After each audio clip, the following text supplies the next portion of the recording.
ఉంటాను.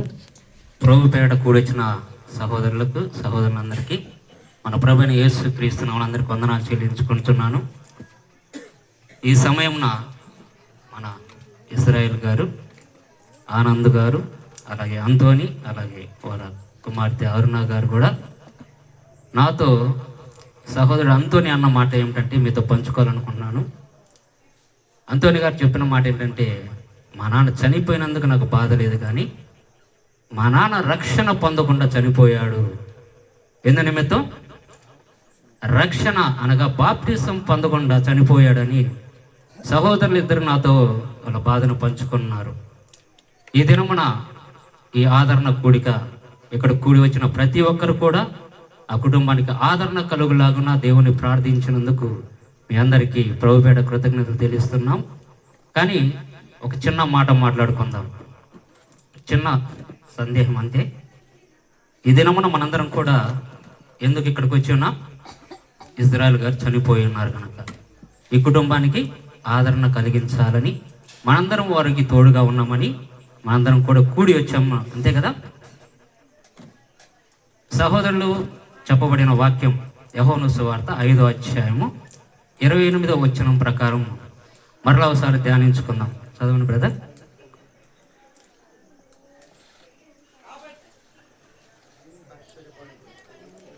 దీనికి ఆశ్చర్యపడుకుడి, ఒక కాలము వచ్చుచున్నది, సమాధులలో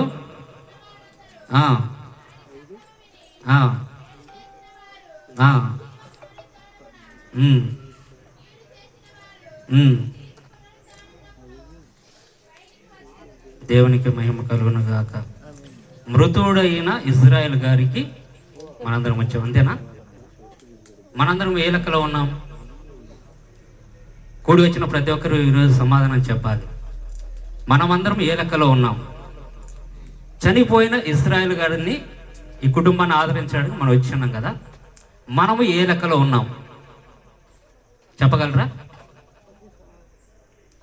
ఎవరైనా చెప్పగలరా? మనము ఒక కాలం వచ్చుచున్నది. ఎప్పుడు వచ్చింది ఆ కాలం? ఇప్పుడు మన మధ్యకి వచ్చినది. ఎవరి స్వరం వినపడుతుంది ఇక్కడ? కుమారుని స్వరం వినపడుతుంది. కూడి వచ్చిన మనందరినీ కూడా ఆయన మృతులుగానే చూస్తున్నాడు. దేవుని నామానికి మహిమ కలుగును గాక. మనందరము కూడా మృతులమే. పరిశుద్ధాత్మ దేవుని ద్వారా మాట్లాడుచున్న ప్రతి మాట కూడా జీవించుచున్నావనే గాని నీవు మృతుడవే. మనందరం అనుకున్నాం మనం సజీవుల లెక్కలో ఉన్నాం అనుకుంటున్నాం. ఈ దినవన కూడి వచ్చిన ప్రతి ఒక్కరు కూడా మనం బ్రతికే ఉన్నాం అనుకుంటున్నాం. మనందరం కూడా పాపము ద్వారా చనిపోయిన వారమే, అవునా కదా? ఇజ్రాయేల్ ఒక్కడేగా చనిపోయింది. పాపములో కొట్టబడుచున్న ప్రతి ఒక్కరు కూడా చనిపోయిన వారే. ఒక కాలం వచ్చుచున్నది. దేవుని యొక్క మాట ప్రతి ఒక్కరు వినాలి ఇక్కడ.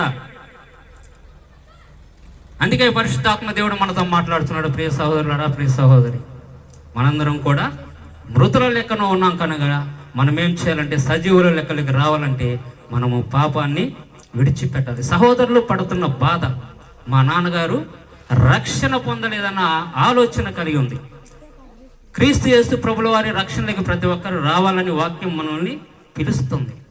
మృతులమైన మనందరినీ కూడా వాక్యంలోకి రావాలి, క్రీస్తులోకి రావాలి, క్రీస్తు రక్షణలోకి రావాలని ప్రభువు వారు కోరుచున్నట్లుగా ప్రతి ఒక్కరు కూడా మీరు మారు మనసు పొంది ఎప్పుడైతే నూతన హృదయం ధరించుకుంటారో అప్పుడు మాత్రమే సజీవుల లెక్కలు మనందరము కూడా చేరుతామని లేఖనములు సెలవిస్తున్నది. దీనికి కారణం ఏమిటంటే మత్తయి సువార్త, లూకా సువార్త 9:60 చదువుకుందాం. 9:60 లూకా సువార్త 9:60 త్వరగా చదవండి. అందుకు ఆయన, మృతులు తమ మృతులను పాతి పెట్టుకుందరు, నీవు వెళ్ళి దేవుని రాజ్యమును ప్రకటించమని ఎవరితో చెప్తున్నాడు? మృతులను పాతి పెట్టుకున్నారు. మీరైతే మొదటగా ఏం చేయాలి? ఇక్కడ కూర్చున్న వారందరూ కూడా చదవమ్మా లాస్ట్ లైన్. మీరు వెళ్ళి దేవుని రాజ్యమును ప్రకటించమని వానితో చెప్పాను. ఇక్కడ మృతులైన వారు మృతులను పాతిపెట్టుకొనుచు సజీవుల లెక్కలో ఎవరు నిలబడకపోయినను ఇక్కడ వెత్తబడుచున్న వాక్యము వ్యర్థం. అర్థమవుతుందా? వెత్తబడుచున్న వాక్యం వ్యర్థం. కాబట్టి ఒక కాలం వచ్చుచున్నది, దేవుని మాట అందరూ వింటున్నారు, అందరూ మారు మనసు పొందండి. సహోదరుడి యొక్క కుటుంబం పడ్డ బాధ ఏ కుటుంబంలో ఉండకున్నట్లుగా ప్రతి ఒక్కరు కూడా రక్షణ మార్గంలో నడవండి. ఈ కుటుంబం ద్వారా దేవుడు ఇంతవరకు సేవకుల ద్వారా వెత్తబడిన ప్రతి వర్తమానం కూడా మనమందరము రక్షణలోకి నడవాలనేదే దేవుని యొక్క ఉద్దేశం.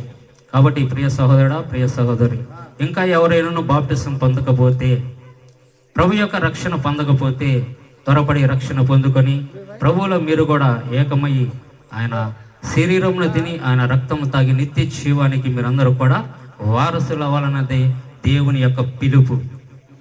దేవుడి కొద్ది మాటలు మనందరి వెనుకల్లోకి తీసుకొచ్చినందుకు ఆ దేవునికి వందనాలు చెల్లించుకుంటూ తలలో ఉంచినట్లయితే ప్రార్థన చేసుకుందాం. ఈ కుటుంబానికి ఆదరణ కలుగులాగున అందరూ కూడా ప్రార్థన చేయండి. స్తోత్రం స్తోత్రం స్తోత్రం స్తోత్రం. మహాపరిశుద్ధుడా, ప్రేమ నమ్మకమైన తండ్రి, ఇదిగో ప్రభువా, ఈ దినముననైనా ఎంతవరకు మేము సజీవుల లెక్కలో ఉన్నామని భ్రమపడుచున్నాము నాయన.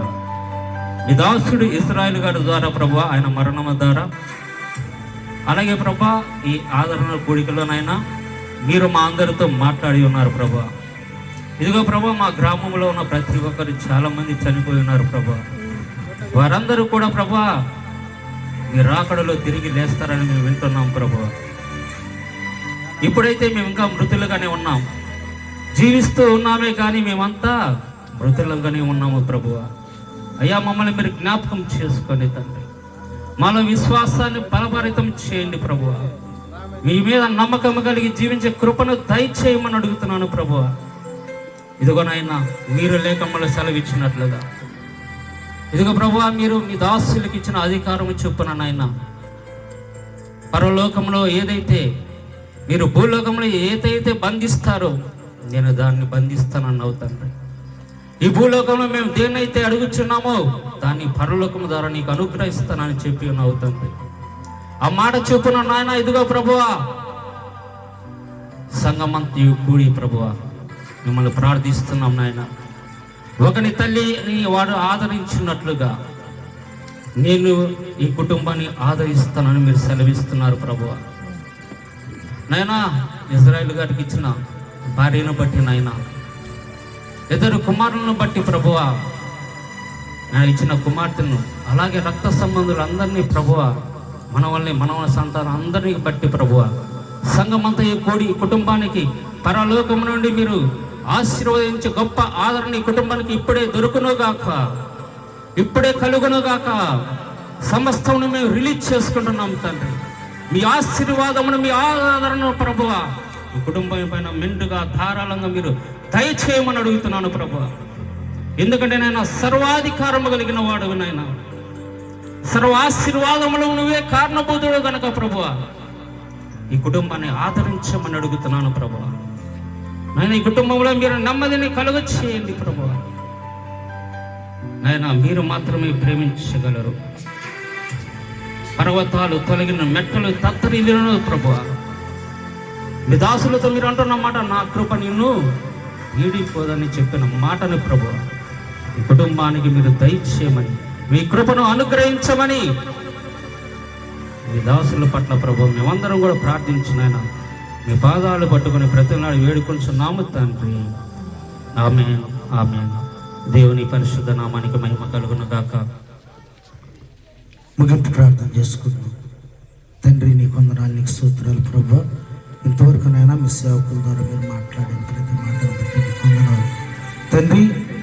వాక్య వినువారైన ప్రభు మమ్మల్ని మేము మోసపరుచుకుంటున్న తండ్రి, విన్న వాక్యాన్ని ప్రభు మా హృదయాలను ఫలింపచేయండి తండ్రి. ద్రాక్షవల్లి మీరైతే తీగల మేమై ప్రభు మీలాంటి కట్టుబడతాను మీరు మా సహాయం చేయండి. మరి ముఖ్యంగా తండ్రి వదినను బిడ్డలు మీరు జ్ఞాపకం చేసుకోండి తండ్రి. ఇదిగోనైనా మీరు మాత్రం ఓదార్చగలరు నిజంగా ప్రభు. మీ సేవకులు ప్రార్థించిన రీతిగా ప్రభు ఆదరణ చూపించేవాడు మీరు తండ్రి. అయ్యా, మీ బిడ్డలు ప్రభు మీరు ఆదరించండి, మీరు బలపరచండి, ప్రతి విషయంలోనూ ప్రభు అన్నలేని లోటుని మీరు తీర్చి ప్రభు తండ్రి వారిని ముందుకు నడిపించండి తండ్రి. తండ్రి స్థానంలో మీరుండి ప్రభు బిడ్డలను ధైర్యపరచండి. సమస్తమైన మీరు చెప్తున్న జరిగించి అయ్యా కూడి వచ్చిన మమ్మల్ని అందరూ మీరు జ్ఞాపకం చేసుకోండి. మరి ముఖ్యంగా తండ్రి కుటుంబ సభ్యులను, రక్త సంబంధులను, బంధుమిత్రులు ప్రభు ఇదిగోనైనా దైవ సేవకులు ప్రభు ప్రతి ఒక్కరిని తండ్రి ఈ ప్రార్థనలో ఏకీభవించిన ప్రతి బిడ్డను ప్రభు మీ చేతులకు అప్పచెప్పుకుంటూ చేసిన ప్రార్థన మీ పాద సన్నిధిలో చేర్చుకోండి. యేసయ్య నామములో అడిగి వేడుకుంటున్నాము తండ్రి. ఆమేన్. మన తండ్రి అయిన ప్రేమ, కుమారుడైన యేసుక్రీస్తు వారి కృప, పరిశుద్ధాత్మ సహవాసం కూడి వచ్చిన మనందరికీ మైక శబ్దం ద్వారా విన్న బిడ్డలందరికీ సదాకాలం తోడైండి దీవించి నడిపించను గాక. ఆమేన్ ఆమేన్ ఆమేన్. అందరికి వందనాలు. అందరికి వందనాలు. వచ్చిన వారందరికీ భోజనాలు ఉన్నాయి. ఎవరు వెళ్ళవద్దు. ప్రతి ఒక్కరూ భోజనం చేసి వెళ్ళవలసిందిగా ప్రభు పేరిట మనం చేస్తున్నాం. అందరికీ వందనాలు.